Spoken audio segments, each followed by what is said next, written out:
बिस्मिल्लाहिर्रहमानिर्रहीम। अस्सलाम वालेकुम व्यूवर्स, कैसे हैं आप लोग।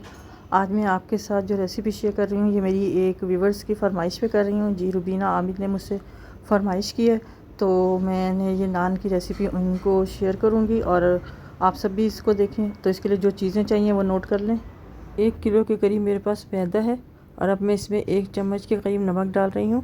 1 चम्मच चीनी डालेंगे और हाफ़ टी स्पून के करीब हम इसमें जो है मीठा सोडा शामिल कर रहे हैं।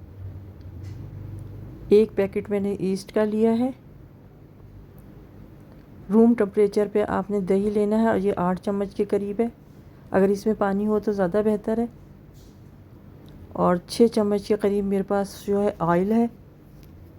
अब इन तमाम चीज़ों को अच्छी तरह से हम मिक्स कर लेते हैं। अच्छी तरह से मिक्स कर लें इसको बहुत अच्छी तरह से। 1 कप के करीब मैंने नीम गर्म दूध लिया है। थोड़ा थोड़ा करके इसको शामिल करें ताकि ये बहुत नरम ना हो जाए।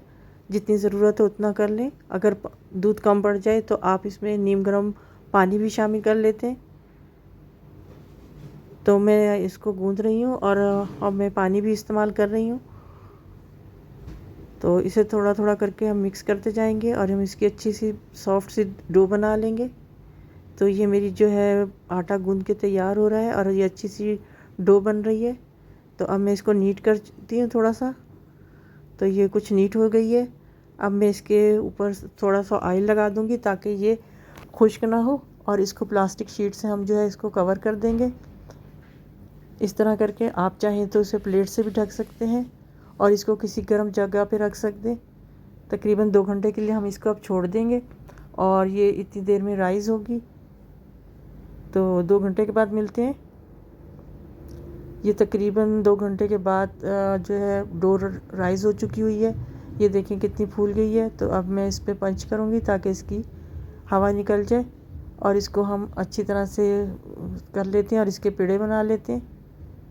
तो ये मैंने इसके पेड़े बना लिए हैं। इसी तरह करके आप भी इसके पेड़े बना लें। तो अब चलते हैं तंदूर की तरफ। तो तंदूर जो है वो मैं इसको प्री हीट करती हूँ। इस तरह करके हम चूल्हा जलाएंगे इसका। ये बर्नर इसका रेडी हो चुका हुआ है।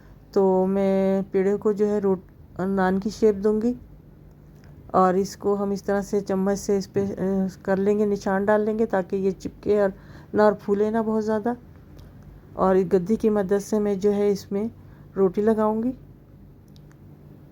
तो इस तरह कर कर के आप सारे नान लगा लें। अगर आप मेरे चैनल पे नए हैं तो सब्सक्राइब करना ना भूलें। बेल आइकन को ज़रूर पुश करें। बिल्कुल फ्री है, कोई इस पर पैसे नहीं लगेंगे। तो इस तरह कर कर के आप तमाम नान जो है इस पर लगा लें। और ये तकरीबन मैंने 5 नान लगा लिए हैं। अब मैं इसका ढकना जो है इसको ना अच्छी तरह से ढक दूँगी। तकरीबन 10 मिनट के बाद मैं इसको देखूँगी तो ये मेरे नान जो हैं वो रेडी हो जाएंगे। इस तरह करके देखें मेरे तमाम नान जो है रेडी हो गए हैं। अब इसको फुल देखिएगा क्योंकि इसमें छोटे छोटे टिप्स हैं जो मैं आपको बताने लगी हूँ। तो इस नान को हम हल्का सा पानी का छींटा डालेंगे और इस पर हल्का हल्का ऑयल लगा देंगे। तो इससे जो नान जो है बिल्कुल सॉफ्ट रहेंगे। इसी तरह करके आप तमाम नान रेडी कर सकते हैं। तंदूर एक अच्छी चीज़ है, आप इसको घर में रखें क्योंकि अब बहुत महंगाई हो चुकी हुई है। तो आप इसे घर में बना सकते हैं। अगर आपको मेरी वीडियो पसंद आए तो इसको लाइक करें, शेयर करें और मेरे चैनल को सब्सक्राइब करें। दुआओं में ज़रूर याद रखें। अल्लाह हाफिज़।